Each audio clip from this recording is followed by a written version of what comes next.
नमस्कार दोस्तों, आपको हमारी सोशियोलॉजी सीरीज़ की दूसरी वीडियो में स्वागत है। हमने पहले वीडियो में बात की थी इमर्जेंस ऑफ सोशियोलॉजी के बारे में और उसमें हम साइंटिफिक अप्रोच के बारे में भी बात कर चुके थे। अब हम वो जो थी वो 19th सेंचुरी की बात थी और अब हम थोड़ी पीछे आते हैं और अब 14th-16th सेंचुरी की बात करते हैं। इस पेज में जो साइंस में बहुत सारी रिवोल्यूशन आई जो कि बाद में जाके सोशियोलॉजी में या हमारी सोसाइटी में बहुत सारी इफ़ेक्ट्स जिनके हमें देखने को मिली। और जैसे कि आप सबका भी मानना होगा, मेरा भी जो मानना है कि जो चीज़ें यूरोप के बारे में हमारी किताबों में कही गई है वो हमारे इंडिया में उससे 90% केसेस में इंडिया में आदर उससे पहले ही हो चुकी थी या उस टाइम पे पैरेलली चल रही थी।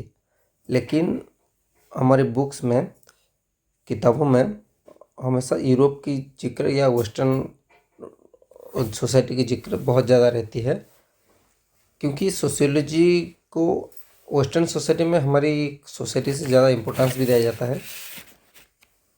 तो चलिए बात करते हैं। जो किताब है उसके अकॉर्डिंग ही हम जा सकते हैं, उसके हमारी सोच के हिसाब से तो हम कुछ कर नहीं सकते।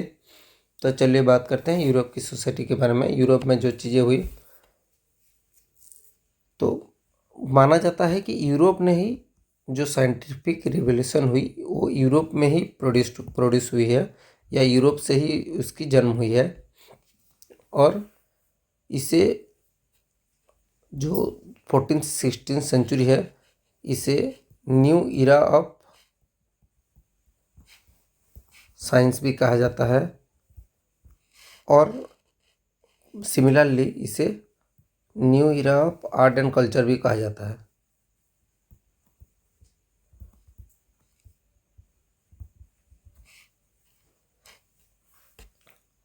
इस टाइम पे यूरोप में जो नेचुरल ऑब्जेक्ट्स हैं उनको साइंटिफिकल सब्जेक्ट के रूप में देखा गया। मैं आपको क्लियर समझाता हूँ कि नेचुरल ऑब्जेक्ट्स जैसे कि सन हो गई, मून हो गई, बाकी सारे प्लैनेट्स हो गए, हमारी अर्थ हो गई, वाटर हो गई, ऐसे सारी चीज़ें, इनको जो कि नेचुरल ऑब्जेक्ट्स हैं इनको स्टडी में एक सब्जेक्ट के रूप में देखा गया। इनके बारे में ज़्यादा स्टडी की गई और बहुत सारी चीज़ें निकल के आई। आप सबको पता ही है कि जो कोपरनिकस हैं उनके हिसाब से कोपरनिकस रिवोल्यूशन भी आया था इसी टाइम पे। और कोपरनिकस रिवोल्यूशन आपको पता ही होगा, जो कि एक बहुत बड़े पोलिश एस्ट्रोनॉमर थे। एस्ट्रोनॉमी में उनका बहुत बड़ा नाम था। और उस टाइम पे और भी एक चीज़ हुई थी। पहले जो लोग समझते थे कि बाइबल के हिसाब से ही जो हमारी धरती की जो सृष्टि हुई है वो बाइबल के हिसाब से हुई है, वो चीज़ चेंज हो गई और वहाँ पे कहा गया कि जो हमारी मानवता की सृष्टि हुई वो कहाँ से हुई, हेलियोसेंट्रिक थ्योरी से हुई। अर्थात हम आगे इसके बारे में डिटेल बात करेंगे। और हाँ, इसके अर्थात पहले बता देता हूँ कि जो हमारी अर्थ है,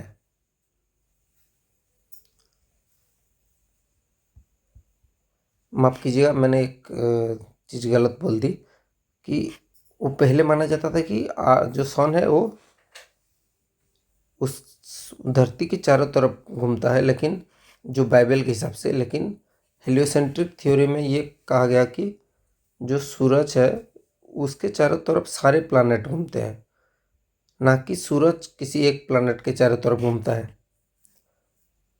और बहुत कंट्रोवर्सी भी हुई उस टाइम पे, लेकिन जो भी हो इस टाइम पे रिवोल्यूशन हुआ 14 से 16 में और फाइनली इसे एक्सेप्ट कर लिया गया। और इसे कहा जाता है इरा ऑफ गैलीलियो। जो भी अगर कोई किसी को भी फिजिक्स के बारे में थोड़ा भी नॉलेज है तो बहुत बड़े बड़े नाम हैं, गालीलियो है, जो केपलर्स हैं, और जो हमारे न्यूटन्स हैं, ये सारे यूरोपियंस 14 से 16 सेंचुरी के बीच की ही हैं। और इनकी बहुत सारी थ्योरी हैं जो कि आप हर चीज़ में, अब साइंस के किसी भी पार्ट में लिखिए, ले लीजिए, इनका थ्योरी आपको मिलेगा ही मिलेगा। और इसके साथ साथ और भी एक बहुत बड़ा नाम है जो कि है डार्विन। डार्विन, इनका फेमस डार्विन थ्योरी सबको पता ही है। और जैसे ये हमने देखा कि साइंस में बहुत बड़ी रिवोल्यूशन आई, इसी तरीके से एक बहुत बड़ा रिवोल्यूशन 19th सेंचुरी में यूरोप में आया। बहुत सारी रिवोल्यूशन आई, साइंस एक उसका एग्जाम्पल है।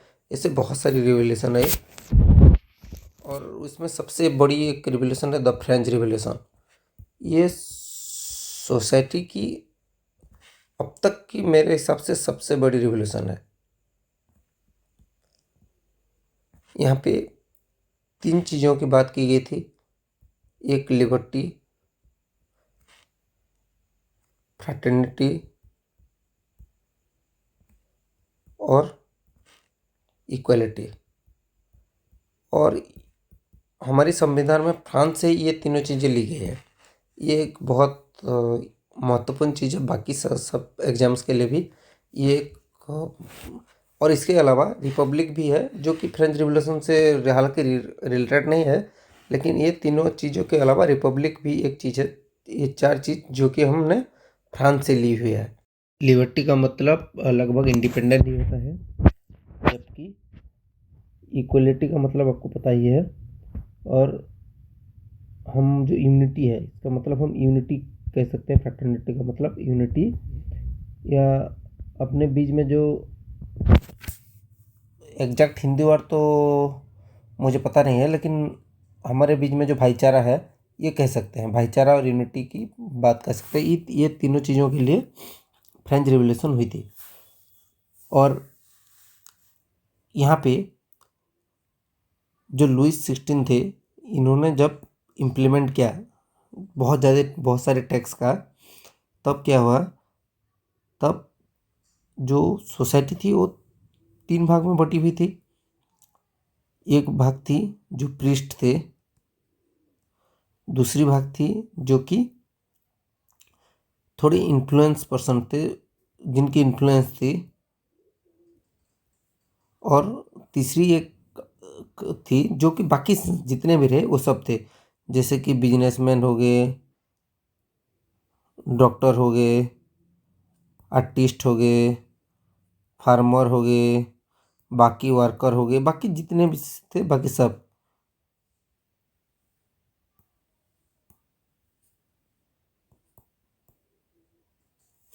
यहाँ पे क्या हुआ था, इन दोनों के पास जितनी भी ज़मीन थी ना, उसकी 60% से भी ज़्यादा ज़मीन इन दोनों के पास थी। ये 2 कैटेगरी के लोगों के पास थी। लेकिन बाकी जो थे वो नंबर में 90% थे, लेकिन ज़मीन में इन दोनों के पास 60% थी। और यहाँ पे भी एक चीज़ हुई कि यहाँ पे एजुकेटेड लोग ज़्यादा यहाँ पे थे, तो इस वजह से भी ये जो रिवोल्यूशन हुई ये सक्सेस हो पाई, वरना शायद ये रिवोल्यूशन सक्सेस ही नहीं हो पाती।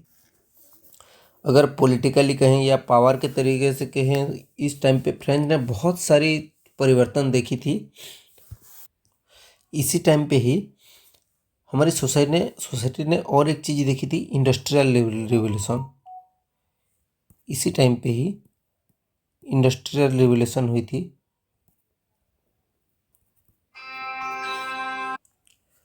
इस ज़माने में स्पेशली इंग्लैंड में नए टूल्स एंड टेक्निक्स की बहुत ज़्यादा प्रयोग होने लगी, और जो प्रोडक्शन है वो बहुत लार्ज स्केल में होने लगी। जैसे कि बहुत सारी चीज़ें हैं जिनमें कि प्रोडक्शन बहुत बढ़ गई। जैसे कि एक कह सकते हैं स्पिनिंग एक डिपार्टमेंट है जहाँ पे कि बहुत ज़्यादा बढ़ गई, और इसकी इन्वेंशन हुई, इसी टाइम पे ही इन्वेंशन हुई इसकी। और जो कैपिटलिस्ट थे उन्होंने कंट्रोल किया। जो नया प्रोडक्शन का नया सिस्टम है उसका कंट्रोल किया कौन? कैपिटलिस्ट। कैपिटलिस्ट का अर्थ होता है पूंजीवादी। जैसे कि हमारे इंडिया के केस में हम ले सकते हैं अडानी, अंबानी, ये सब पूंजीवादी हैं। इसी समय पर ही जो बैंक है, इंश्योरेंस कंपनी है, इन सब की इंट्रोडक्शन हुई थी इसी टाइम पे ही, जो फाइनेंस कॉरपोरेशन है। क्योंकि जो इंडस्ट्री का जब ग्रोथ होगा तो ऑब्वियसली जो बैंकिंग सेक्टर है, इंश्योरेंस सेक्टर है, फाइनेंस सेक्टर है, पैरेलली इनका भी ग्रोथ होगा एक साथ में। और साथ में और एक चीज़ की भी वृद्धि होगी, जो होगा शहरीकरण या अर्बनाइजेशन हम जिसे कहते हैं। सोशियोलॉजी में ये इसका एक स्पेशल चैप्टर भी है, आगे हम देखेंगे।